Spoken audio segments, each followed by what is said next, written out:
What's up, everyone? John Rettinger from Techno Buffalo here with the release of the Nexus S. It's the second officially sanctioned Google smartphone that's been available, the first being the Nexus One. So while these might be a bit outdated hardware on the Nexus One versus a new refreshed Nexus S, I know a lot of you out there own Nexus Ones. They're probably curious if it's going to be worth the upgrade. So let me go ahead and show you the differences between the two. Let's go ahead and get started.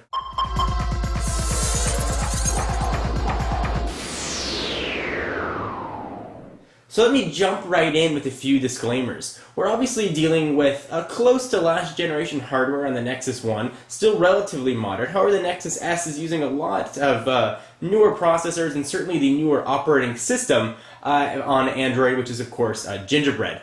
So whether or not this is going to be a comparison of Froyo versus Gingerbread, 2.2 versus 2.3 is probably going to be a lot of differences that we're going to see here. In addition to a little bit more efficient processor, which we'll talk about in just a minute, on the Nexus S. So this isn't going to be a typical head-to-head battle with different rounds. That wouldn't necessarily be fair. I just want to show you differences between the two phones, and you can try and figure out which one is going to be right for you. So let me preface this with saying that each phone has just about been completely restored. Nexus S just came as a fresh install about 2 days ago. The Nexus One did a complete fresh install yesterday. So before we jump in and start talking about everything, let me clear the memory on each. So we're dealing with the fair comparisons. So Android 2.3, as I showed you in my Gingerbread walkthrough, has a built-in memory app manager. So I'll go into Manage Apps, and I can go right into Running, and I can kill everything that's running with the exception of Google services. So go ahead and select that. We'll stop running Gmail. Android keyboard, not going to let me stop. So mostly everything is stopped except for Google services, which is pretty much always running, but I'll try and stop that anyway. See what happens. Settings we need to keep. So everything else is fresh and clean. We'll go into a task killer here, and we will kill all selected apps. So now we're dealing with at least clean memory on both. So let me refresh some of the specs that we have here. On the Nexus One, we have a 1 GHz Snapdragon processor. The same processor still found in a lot of new phones coming out right now. It's got a micro SD card slot for expansion, so you can go up to, I believe, as high as 32 now. On the back, it's got a 5 megapixel camera with autofocus and flash. 3.7-inch AMOLED screen with a resolution of 480 by 800, and that's all being supported by 512 megabytes of RAM and ROM. The new, just released Nexus S has a 1 GHz Cortex-A8 Hummingbird processor. Same processor that we've seen in the Galaxy S series of devices, and very similar in architecture to what we see powering the iPad and the iPhone 4.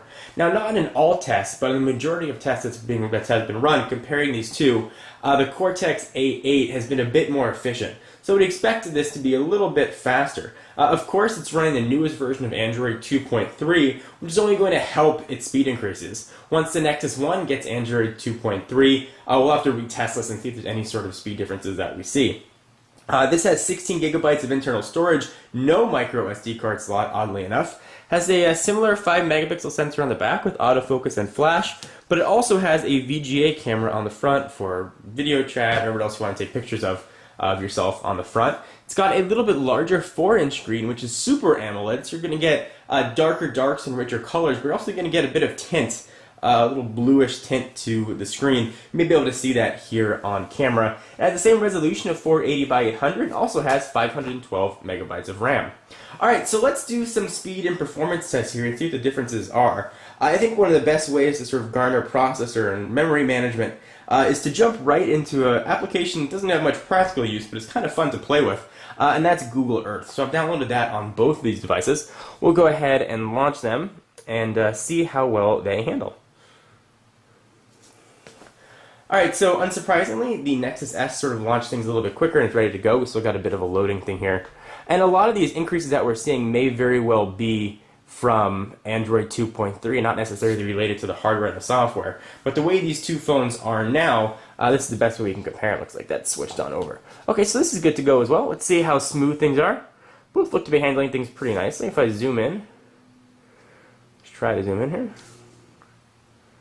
A little bit slower on the Nexus One. You can see as I roll around, go ahead and pull it back just a little bit, enough so you can see it. There we go. If I roll around on the Nexus S, relatively smooth. If I do the same thing here on the Nexus One, it's a little bit jumpy, but it's not bad and certainly usable. This is probably one of those places where you get a minor increase in graphics efficiency on the Nexus S than you do on the Nexus One. Certainly this reason alone is not going to be a particular reason why you'd want to ditch your Nexus One and go pick up the Nexus S, but it's something to think about. And again, this may be related just to Gingerbread. I'm not going to focus on the differences in Gingerbread. We actually did a comparison doing Android 2.2 versus 2.3, but certainly you can see some differences right at the top.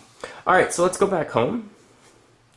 Go back home now, and let's try launching the same applications on each. We will launch Angry Birds Seasons, and I'll go ahead and let it launch all the way till it's ready to play. So I'll go ahead and try and hit those at the same time, which is sometimes more difficult than you think. Alright, looks like I didn't... Oh no, I did get it. Looks like it launched a little bit faster on the Nexus One, and it's still launching on the Nexus S. That's sort of surprising. Alright, so the Nexus S actually launched the Angry Birds application a little bit faster. That might be because it's been optimized for 2.2. It might be just because the Nexus One did it faster. Not sure, but that was sort of an interesting result. Alright, so we'll go ahead and jump back. The one thing that I did install on the Nexus One after the fresh install, in addition to the applications that you see right here, is Flash. So both do have Flash support. Let's go ahead and launch a website and see if there's any differences in speed, and both of these are connected to the same Wi-Fi network. Go ahead and launch Techno Buffalo, and we'll see if we can do the same thing here as well. I'll go ahead and type in Techno Buffalo. It should be right there, ready to go. So I'll do a refresh, and both of this, obviously the sites have been loaded on each of these devices, so it'll be representative of sites you visit on a regular basis. So we'll go ahead and hit that, and we are off on each. Alright, so it looks like the Nexus S showed stuff a little bit earlier. Nexus One came back nice and quick. Nexus S is done, and the Nexus One is still loading. Now, I will tell you, almost a year later since the Nexus One came out, it's still a very fast phone and really holds its own against some of the newer phones that are being released today.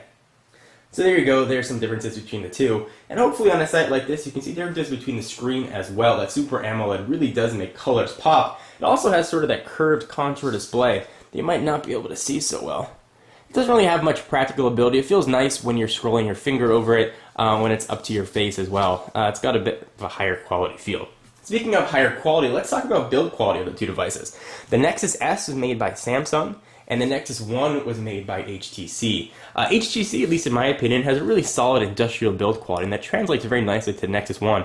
The phone feels very solidly built. There's some metals on the back, soft touch plastics.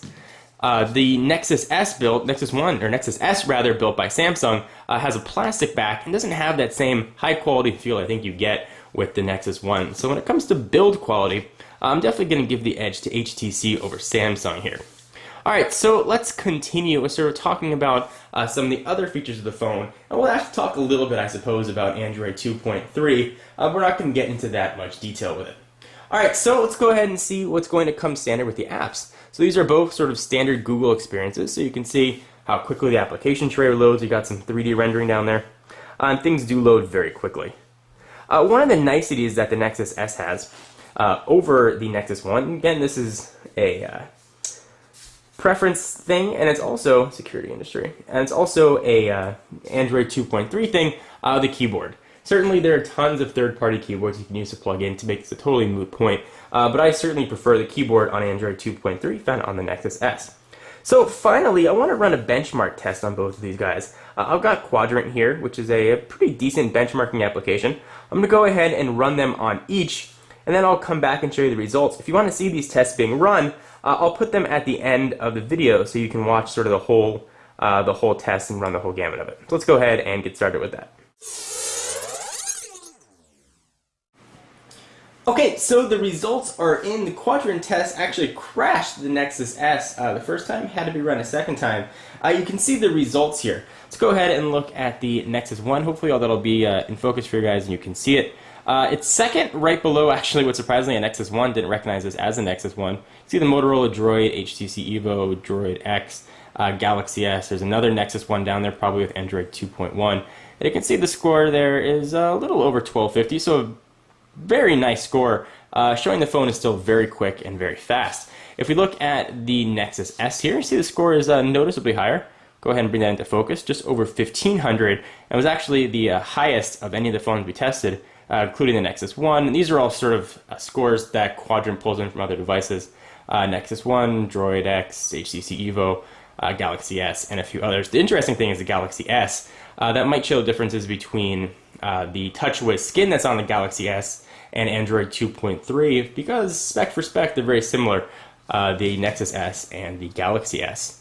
So I guess in conclusion, is it worth jumping off ship from your Nexus 1 to run out and pick up a Nexus S? The answer is probably not. The Nexus 1 is still a very, very, very quick phone. If you're one of those people that has to have the latest and greatest and you want the Super AMOLED screen, you want a bigger display, and you want to have that new operating system right now, certainly 2.3 will make its way to the Nexus 1, you then go ahead and make an upgrade. One of the problems that I failed to mention with the Nexus 1, and I've mentioned this in every Nexus 1 video, it might be unique to my video, are these capacitive buttons at the bottom of the Nexus 1. I've had a horrible time, right there's where they are, had a horrible time working with them. Sometimes they don't respond. They're much more responsive on the Nexus S, although you don't have on the Nexus S any sort of a navigational pad, like you've got that little scroll ball there on the Nexus 1. Anyway guys, hope you enjoyed this comparison of the two devices. If you look right here, by the way, you can also see the big differences between the Super AMOLED screen. The blacks just look blacker than on the Nexus 1. Anyway, I will see you guys in the next video. Be sure to check out Techno Buffalo for all your tech news and for exclusive content. Check me out at Twitter, twitter.com/John4Lakers. Bye-bye.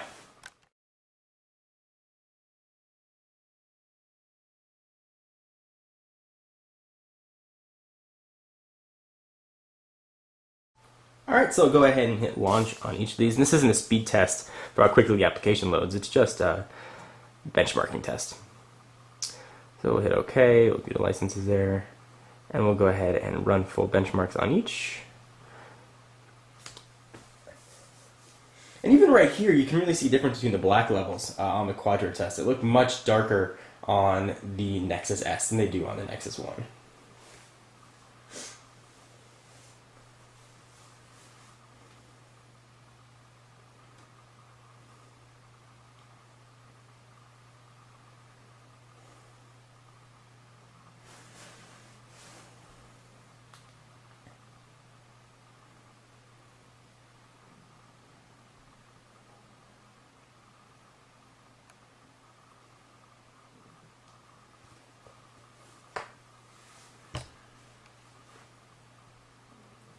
It's like it crashed on the Nexus S. That's weird. Try that again.